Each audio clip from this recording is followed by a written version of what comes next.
For the left, your identity group, your skin color, your sexual preference, determines who you are and how. No, this is what society does, and the left is trying to teach you about it and point that out. Society treats you differently based on these things that you can't control. You would know about this, Dave, because they did it to you. You were on Glenn Beck's show where he compared being an alcoholic and the genetic things that have caused his alcoholism to you being gay to your face. He treats you differently because you're gay. The left is trying to get people to recognize that. Not, hey, everybody, let's live in this world in which we only have to be in these set amount of boxes and social constructs that we've made up. We've made up these social constructs, but at the same time, we're going to treat you very, very differently based on them.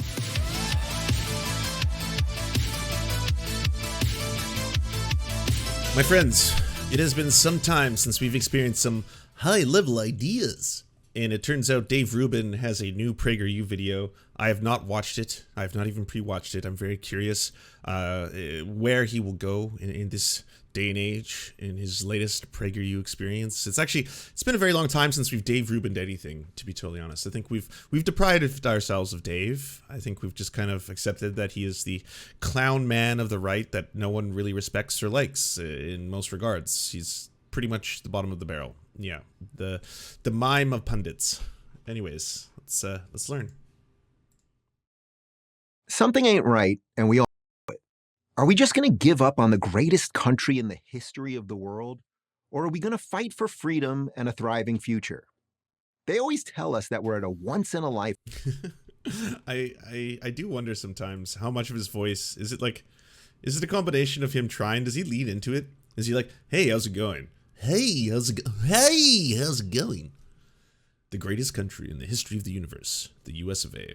Americans, does it feel good to feel that every day? Do you wake up with the warm fuzzies? Are you like, oh man, it's cool to live in the greatest country in the history of the universe? So saith our Lord, God. Time pivotal moment. But this time, they're actually right. You know it, I know it, you know that I know it, I know that you know it, and they know we all know it. So what are we going to do about it? Oh, he's got a new book. Don't burn this country. Damn. How long did that one take to come up with? Were you just like, well, I wrote Don't Burn This Book. What could I possibly follow that up with? Well, I've got a few ideas. Okay. First off, be an individualist. The American Heritage Dictionary defines an individualist as one that asserts individuality by independence of thought and caps. Do you feel seen? Is this that moment? You know? Hardcore libertarians, where you're like, yeah, that's me, baby. No roads, no schools, no nothing. I don't want a hospital. I will operate on myself, thank you very much. I don't need a medical license. Action. If that sounds self-centered, it is. But why is that bad? Everything in your life starts with you, your attitude, how you project yourself to the world, whether you take responsibility for your own actions. The founders of America sought to create a government whose primary purpose was to protect the freedom of the individual. After that, as far as George, Ben, and Tom were concerned, you were on your own. Nobody saw this more clearly than the 19th century French writer Alexis de Tocqueville. He came to America to see what all the commotion was about and was absolutely blown away. This new American democracy, what he called the equality of conditions, was not merely a new way to govern, he realized, but a new way to live. For de Tocqueville, American individualism was not about being self-centered, but about being self-reliant. Government can't guarantee your happiness, but it should guarantee your right to pursue it. So this whole video is just basically about rugged individualism in the form of what libertarian economics, in that every single person should just look after themselves because that'll be great. It's working out so far. Why not take it to its logical extensions? This is the only way to make progress on a national level and still be authentically inclusive. Because where true freedom exists, there will be individualism. Now, see, if y'all had some kind of a setup where it's like you're born in America, and it doesn't matter if your family has money or property or anything, that will have no bearing upon you. In fact, every single human being starts out in a little pod. They're released from the pods completely 100% equally, and then they go forth into the world, running free. Yes, feral, and hopefully only those who are willing to put in the hard work will rise to the top. You see? And then we'll reward that in America, and that's going to be how the whole system works out. Basically, it's going to be a system of pods and stuff like that. if that was the case, then you'd have a much better argument for, well, yes, the cream rose to the top, I suppose. We separated the wheat from the chaff. Those who were willing to work hard, those good little pod babies, they were the ones that succeeded in this game of life. Instead, the best way to accrue wealth in America is through the ownership of property. And it seems like for a certain group in America, that's been a very difficult thing for a variety of reasons. I'm sure you don't need me to go into the details, Dave. You know all about this. And that kind of makes the game slightly, ever so slightly, unfair when it comes to saying that the only thing you should do is think about being self-reliant and rugged individualism. And where individualism exists, there will be true freedom. Mm-hmm. But being an individualist is just the start. You must also be a family. Oh. There are lots of ways to measure the strength of a society, Okay. but family has to be at the top of the list. Right, so be an individualist, but that just means in relation to the rest of the human beings on the planet. But then also, look after your kin. That part's really important. And now if this sounds confusing, it's because we got to, weave in a little bit of traditionalism in there, a little bit of Christian traditionalism. We want to have the nuclear family, the one man, one woman, 2 children, white picket fence, house, all that stuff. Up and coming neighborhood, gentrified, deliciously gentrified. This hit me very deeply one night during Jordan Peterson's worldwide lecture tour. I'm sure. This hit me very deeply one night when I was listening to Jordan Peterson. He was talking about how lobsters fuck squirrels and how that means that certain races are superior to other races and that trans people aren't human. And then I thought, wow, I'm going to have an epiphany. In 2019, which I hosted, Jordan and I were leaving the theater after our show in Dublin, Ireland. 2 men ran towards us. Wiping tears from their eyes, they told us their story. They were a father and son. Several years before, they had a huge falling out. On their own personal timelines, they had both bought Jordan's book, 12 Rules for Life, and began fixing up their lives. This is just like, this is what do you want to call it? The fucking Chud extended universe. We're just seeing all this overlap now, crossovers going on. It's like, oh yeah, no, I'll promote his book too. What else you want me to say? Actually, Jordan Peterson should just pop in randomly near the end, just like show up. It's like, how's it going, Dave? I just want to talk to you about how rugged an individual you are, while at the same time living in constant sin, because of course you are a sodomite and you will burn in the infernal fires of hell. Also, thanks for promoting the book. Separately, they had attended the show. As thousands of people exited the theater, they saw each other in the crowd, and right then and there, after so much time and so much heartache, they embraced and made amends. The family bond was restored. Okay, couple questions. One, how do you know this? If this happened, if there was thousands of people, were you just looking over and then you looked over at someone else and then you saw the hug and then you're like, those were 2 family members who just had the bonds repaired, didn't even know the other person was there. Just a magical moment that truly happened. Real story, true story. Yeah, I can't wait to tell everybody about it. So how important is family? According to a 2019 American Enterprise Institute survey, which asked participants to rank attributes of the American dream, a good family life ranked number 2, right behind freedom of choice. Oh, now I see the list. It's no surprise. It's within the nurturing bonds of family we learn to deal with the world. Once you have your head screwed on straight and you've made things right with your family, then you're ready to move on to the next level of real social improvement. Okay. Be a community. Oh. There are all kinds of communities. It's your church or your synagogue. It's your neighbors. It's the girls you meet for brunch. Okay. I'm totally on board. I'm not even going to push up against this one. It just seems like I'm getting mixed messages, right? It's also like, on one hand, rugged individualism, but I guess you mean that from the government specifically, like government bad, big government extra bad. Okay, so that we'll get that one there. So no government. Everyone kind of fends for themselves. We perform our own operations. Parents will teach their own kids.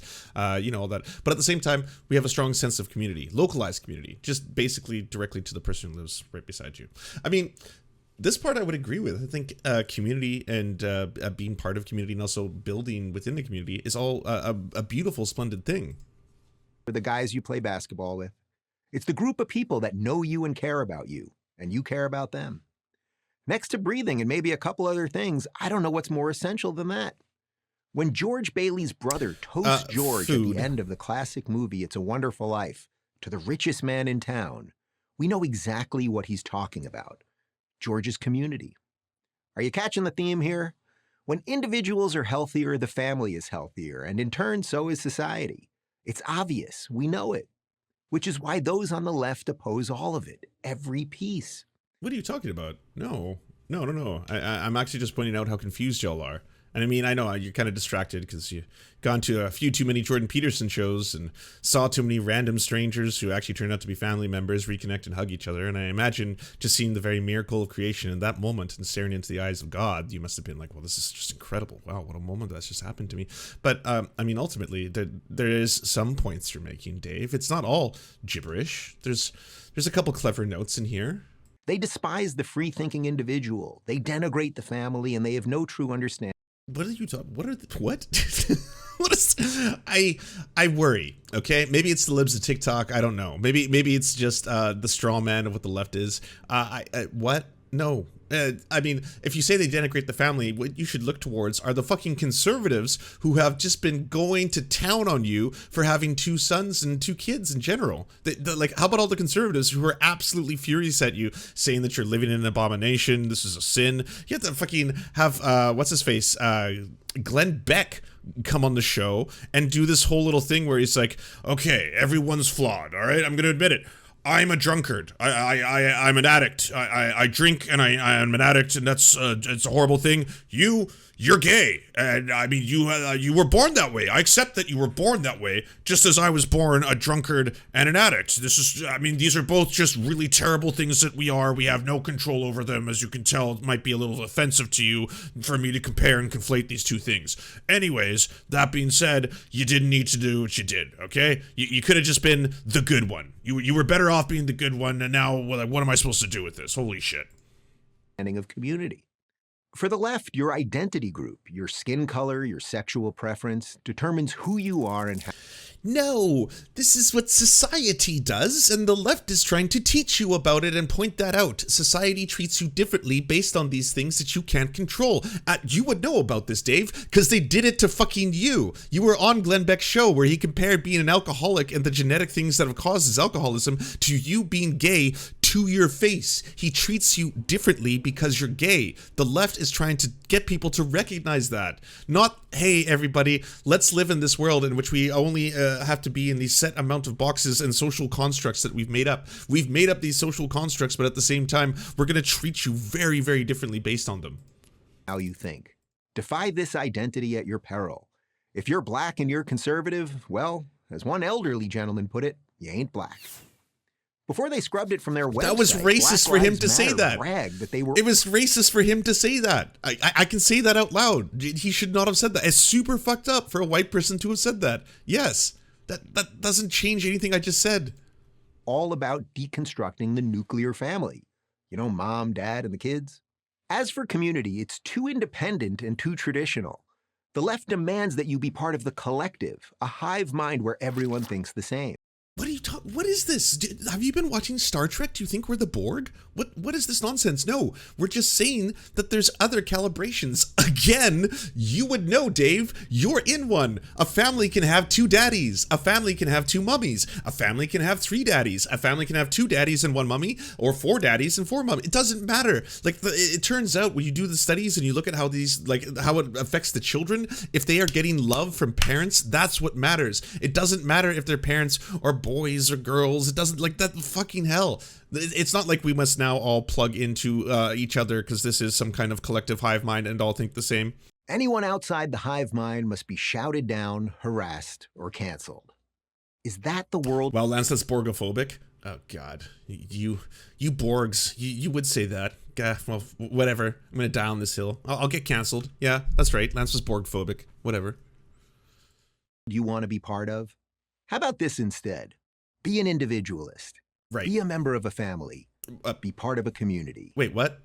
Yeah, Okay, so you understand when you say individualist, it really, because you showed the government and then you showed the government with the hand and taking the money, that it really feels like the thing you're really worried about is, sure, have a community, but just don't really organize anything in that community. Just have them as chums that you can play basketball with or worship God with. That's it. But in terms of like actually banding together and doing things as a community, such as, building schools, hospitals and stuff, having a functioning government, well, no, we have to go back to rule number 1. Rugged individualism. So you have to be you. And if you actually build things like schools, roads, and hospitals, well, then at the end of the day, are you really yourself anymore? Or have you bought in to some kind of Borg-like groupthink? That's the problem. You know what that sounds like to me? America. America! I'm Dave Rubin, author of Don't Burn This Country at Prager University. Thank you for watching. Oh, I can't believe it, Dave. You're too easy. Having too much fun. Do you enjoy the Serfs but prefer not to have to use your eyeballs? Many are saying this. Well, we've got the solution for you. It's the Serf Times in podcast form. Available on most major podcasting networks now. If you enjoy it, please consider leaving a good review and feedback because it really helps the show out, apparently, and it's free. Just like the podcast. To our gods, Xander Corvus and Peyton L. Just, we are prepared to conduct many a human sacrifices in your honor. To our monarch, Tom Spiker, we are but your humble yet incompetent jesters, trying in vain to bring some levity into your life. To our lord, Trevor R., we give you thanks for this meager plot of land for us to toil away our pathetic existence. To our brave knights, Carl Wauer, Tony, D.M. Rivera, Resident Scarecrow, Sir Nickus, Mayred, Cheryl Alvarez, Ruben Kelly, Brandon, Words Greenwood, Nate, Hagbird Celine, Matthew Scarborough, Stellar Vision, Ariane McCarthy, Daniel Sutton, Coulter Smith, Jenna Tal, Quiet 185, Anna Loves Riley, Omni, Riley and Anna, Poodlehawk, The Tim Caucus, Multimondi, Trevor Janis, Lemmy 101, Anthropophojak, Saren 42, Catherine, Ramon Acosta, Nkosin, Agent NDN, Violent Orchard, Political Puppy, Andreas Chiringuito, Zach Christensen, Todd Buckingham, and Todd Lajeunesse. We salute our mighty heroes off to conquest some bread in some far-off land.